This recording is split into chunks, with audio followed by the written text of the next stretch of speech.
বাবা হাল্ক, আমার শাড়িটা ছিঁড়ে গেছে, এইটা পরে কেমনে থাকি? তুই কিছু একটা কর বাবা। আচ্ছা মা, আমি আজকেই শাড়ির ব্যবস্থা করতেছি।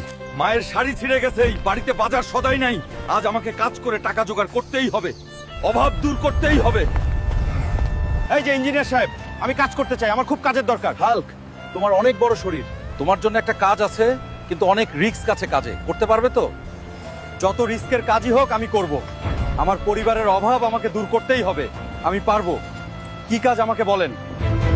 আমাদের 10 তলা বিল্ডিং এর ওপর অনেকগুলো লোহার দণ্ড তুলতে হবে, তাইলে আমরা তোমাকে 10,000 টাকা দিব। আমি রাজি, আমি করব, চলেন।